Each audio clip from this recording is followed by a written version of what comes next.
I pulled into my driveway and saw a giant inflatable swan waving at me from behind my backyard fence. At first, I thought I had the wrong house. Then I heard the music blasting thumping party beats that literally shook the ground. I dropped my weekend duffel bag and sprinted to the backyard gate. And there it was, my pool, transformed into what looked like a Vegas day club. Tiki torches lined the edges. Beach balls floated lazily in the water. A full DJ setup had been rigged beside my grill, which was now buried under a pile of half-eaten hot dogs and soggy paper plates. And right in the center of the chaos, a massive pink and silver banner draped from the roof of my pool house read, "Happy 50th, Brenda." I stood frozen, mouth open, trying to comprehend how my private backyard had become the venue for a birthday bash I never authorized, for someone I didn't even know.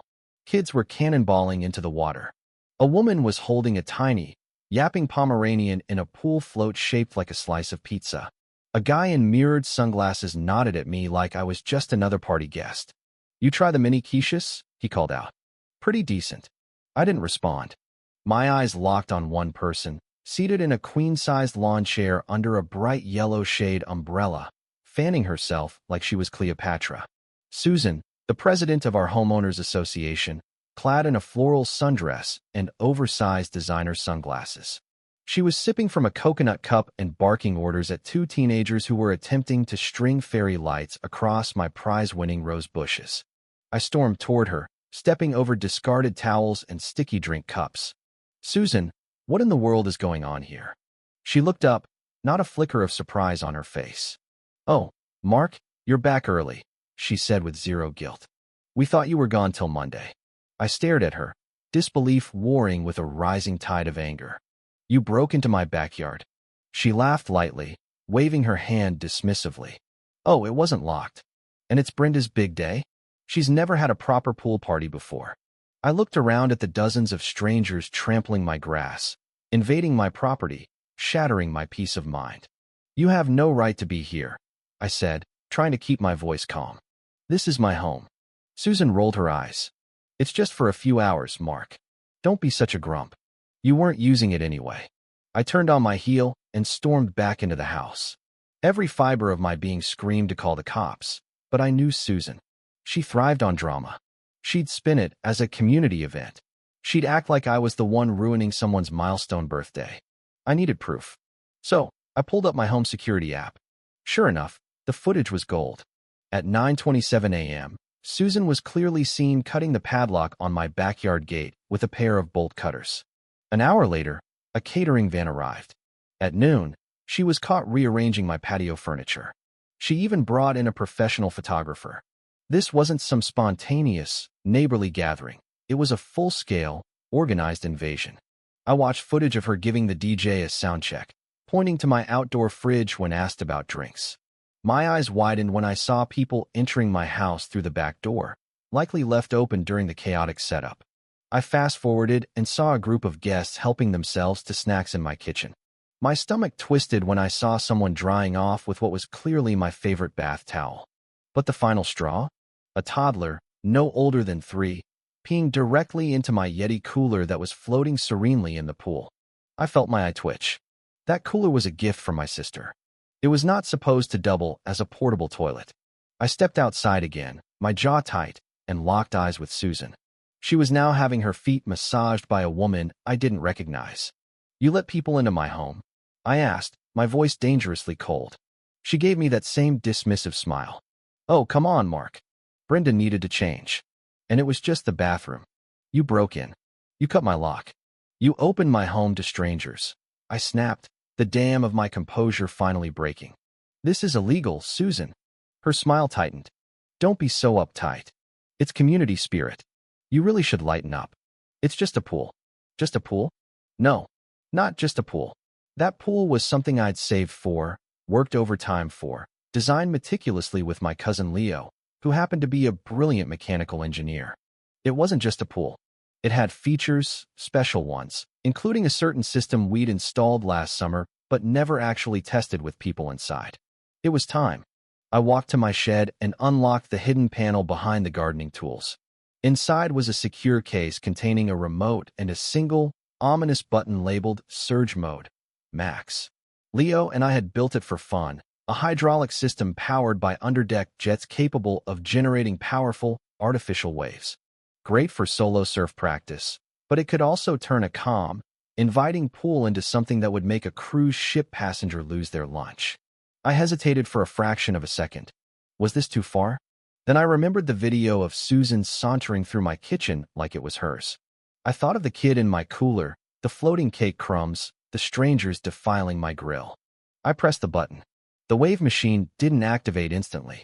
It had a 5-minute warm-up, a safety feature we'd built in to avoid accidental launches. I stepped out and leaned against the fence, watching the partygoers dance, eat, splash, and remain blissfully unaware that their impromptu pool party was about to turn into the ultimate, unscheduled water park ride. Susan stood up to make an announcement, tapping the microphone from the DJ stand.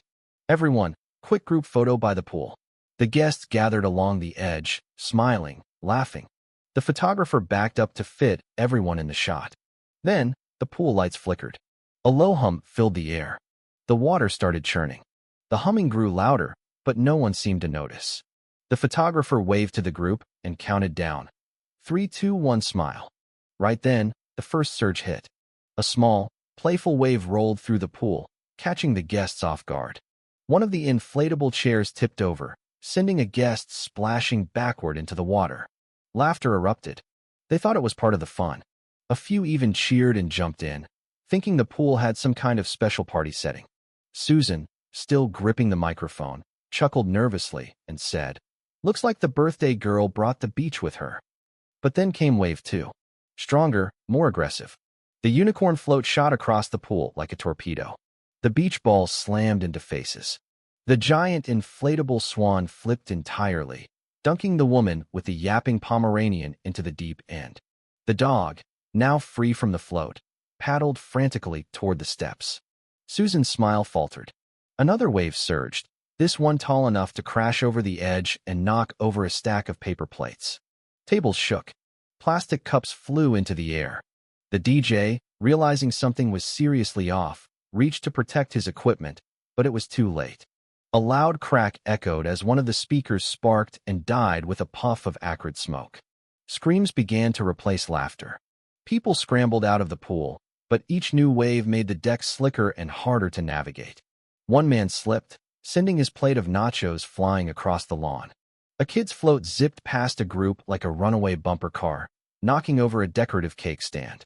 The entire pool had transformed into a roiling, artificial ocean, and no one knew where the off switch was. Because only I did. Susan, drenched and now barefoot, marched toward me, still clutching the soggy microphone. "What did you do?" she demanded. I shrugged. "Just turn on my wave machine. It's my pool, after all." She looked like a raccoon caught in a thunderstorm, her once pristine sundress soaked and dragging behind her. "You can't do this to people," she shrieked. "These are my guests." I leaned in slightly, my voice calm. "Exactly. Your guests. In my pool. On my property. Without permission." One of the guests screamed as another wave hit, this one strong enough to knock over a table holding the catering trays. Skewers and half-eaten sliders floated into the water like shipwreck debris. A man clung to a pool ladder, shouting that he'd lost his shoe. Somewhere nearby, a plastic flamingo flew through the air and nailed the DJ in the face, knocking his sunglasses off. Susan, now shaking with rage and embarrassment, pulled out her phone. "I'm calling the police. This is a safety violation. You could have killed someone." I smiled. "Already called them. Want to see the footage of you breaking in?" Her face paled. She clearly hadn't thought about the cameras. "I had community board permission," she blurted, her voice cracking. I raised an eyebrow. "Funny." I checked the minutes. No mention of your party on the agenda. Just then, a loud siren blared in the distance. Susan's eyes lit up. "Finally," she said, thinking backup had arrived for her crusade. But as the police SUV rolled up to the front gate, it was clear from the moment the officer stepped out that they weren't buying her version of events. The officer walked directly toward me, looked around the chaotic backyard, then turned to Susan. "Ma'am, are you the one who cut the lock and threw a party here?" Susan blinked. "Excuse me?" He turned on a dangerous machine with children in the water. The officer held up a hand. We've seen the footage, ma'am. You broke into private property and hosted a large, unauthorized event. That's trespassing and possibly reckless endangerment. Gasps rippled through the soaked crowd. Some began to back away from Susan. Brenda, the birthday girl, who had been hiding under a table since the second wave, stood up with a piece of lettuce in her hair and muttered, "Susan, you said it was all approved." Susan ignored her. She tried switching gears, looking to the officer with pleading eyes. "Look, it's just a party. We didn't mean any harm." The officer turned back to me. "Do you want to press charges, sir?" he asked calmly. I looked at the scene: balloons tangled in the trees, chips floating in my hot tub, a cake smashed on the pool deck, and said, "Yes, absolutely." That changed everything. The officer nodded and began taking statements. Susan tried to rally support from the guests, but they were too busy leaving. Someone quietly slipped away with a slice of cake. Another woman ran after her dog, who was now hiding behind the barbecue grill. Even the DJ packed up what remained of his gear and mumbled, "I didn't sign up for this, man." Susan stood there, stunned, her once grand party now a soggy, disastrous sight. The banner flapped in the wind, one side drooping where the zip tie had snapped. The photographer, clearly unsure what to do, took one last picture from a safe distance of Susan standing ankle-deep in spilled fruit punch, with confetti stuck to her face. As the crowd trickled out, I walked over to the wave machine panel and powered it down. The water stilled, rippling gently, like nothing had ever happened. The peace returned, but the damage was done emotionally, physically, and socially. Susan was now not just the HOA president. She was the woman who hijacked someone's pool, got washed away, and had the cops called on her in front of half the neighborhood. I turned to the officer. "I have more footage if you need it." He nodded. "We might. This isn't the first complaint I've heard about your HOA leader." Susan opened her mouth to protest, but closed it again when he glared at her. She crossed her arms and glared at me like a wet cat. "You haven't seen the last of this," she hissed. I shrugged. "Just make sure next time you knock first." She stormed out, shoes squelching with every step. I looked around my battlefield of a backyard, already planning the repairs, and the revenge that still wasn't quite done. Because this story, it wasn't ending here. Susan was about to learn what happened when you turn a neighbor into a nemesis. The morning after the party disaster, I stepped out onto my deck with a cup of coffee and surveyed the battlefield. The inflatable swan was deflated and wedged under a bush. A lone flip-flop floated in the corner of the pool. Cake frosting smeared across the patio tiles. The scent of burnt skewers still lingered. But worse than the mess was what came next. Susan wasn't done. By noon, a post had gone up on the neighborhood Facebook group. Susan, in full damage control, claimed I had maliciously sabotaged a community celebration, accusing me of endangering children with violent, unnatural pool turbulence. She even attached a blurry screenshot of one of the waves, claiming it looked like a tsunami. I rolled my eyes, but the comments were not what she expected. People had seen the police. Many were guests. Some shared their own photos and videos. One comment read, "Honestly, it was like SeaWorld meets Jerry Springer." Susan tried spinning it further, claiming I'd invited them all via Facebook and then staged an ambush. I screen recorded my entire Facebook post history and uploaded it, along with screenshots of her party planning messages that someone anonymously leaked. In them, Susan told her clique I never used the pool anyway and was on vacation. My favorite line, "Don't worry, I'll take full responsibility if anything goes wrong." The comment section exploded. The real drama came when the HOA board called an emergency meeting. Others on the board, fearing legal consequences, began distancing themselves. One board member, Donna, privately messaged me and apologized. Then, Brenda, the birthday girl, furious her big day became a meme, filed an insurance claim for damages. Susan forwarded it to my home insurance, trying to make me liable. My insurance rep laughed. "She broke in, threw a party, and wants to sue you? That's a new one." The claim was denied. Susan was warned for filing a fraudulent report. The community was divided. A few hardcore Susan supporters defended her. The rest enjoyed the fallout. Memes flooded the group. Susan riding a wave captioned "Queen of the Tide." My pool was dubbed Lake Regret. And just when it seemed it couldn't get worse for her, Henry from Lot 12 stood up at the second HOA meeting. He revealed Susan had borrowed his patio furniture last year without asking. His voice cracked, but he finished his story to applause. Susan snapped, shouted she was being persecuted, and stormed out, slamming the door so hard a picture fell off the wall. Her Support Your HOA leader tea party had 2 attendees, her sister and one guest who thought my wave machine was cool. Neighbors who never spoke to me before were waving. Someone left a homemade pie at my door. Thanks for the entertainment. Local news caught wind. A reporter emailed about the unauthorized HOA pool party that turned into an accidental water park. I declined a live interview but gave a statement. The article went viral. My cousin Leo even texted, "Dude, next summer we're building a lazy river." But I knew Susan wasn't done. 2 weeks later, a letter from her attorney, an online threat printing service, arrived. It claimed I'd caused emotional distress, violated Harmony statutes, and demanded I pay for party damages, including a catering refund for uncooked kebabs. I nearly choked. I walked straight to my neighbor Ben's house. Ben was an actual lawyer and, luckily, not a Susan fan. "This isn't a lawsuit," he snorted. "It's a tantrum written in legalese." He advised a countersuit if she pushed. I filed a civil claim, property trespass, damage, unauthorized use. Clean language, damning exhibits, footage of her cutting the lock, screenshots of her messages, guest admissions, even the DJ's apology text. When Susan got the notice, the neighborhood buzzed. She called for a community boycott of me. Mostly ignored. That's when I installed a new sign near the pool, 10 feet wide, waterproof. Private property. Trespassers will be turned into surfers. Smaller, underneath, courtesy of HOA Wave Day. Never forget. People came for selfies. Susan Splash 2025 trended locally. At the next HOA meeting, Susan tried a presentation, but the projector cut out. She blamed me. Someone asked if I'd sabotaged it.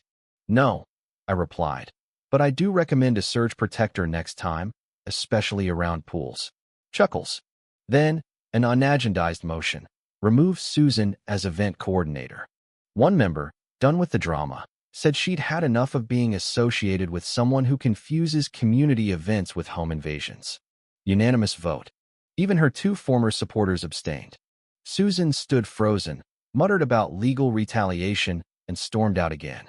The HOA drafted a new policy. No board member could organize an event on private property without notarized written consent. The Susan Clause.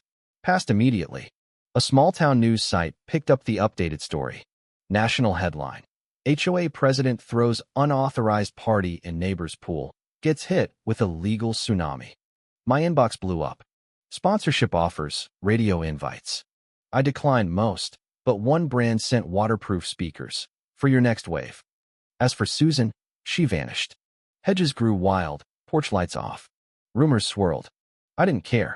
I had my peace. But when the calm felt permanent, she tried one last legal twist. A small claims lawsuit for emotional distress, public humiliation, and intentional wave-related trauma.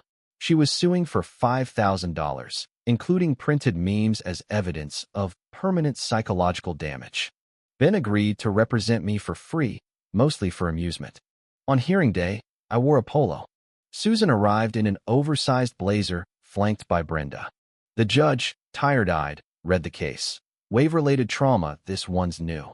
Susan launched into a speech. The judge cut her off. "Did you have permission to host this party on the defendant's property?" I didn't think he'd mind. He was away. So that's a no. My turn. Simple facts, video evidence, her own messages. The judge flipped through documents, watched a clip of Susan cutting my lock, sighed.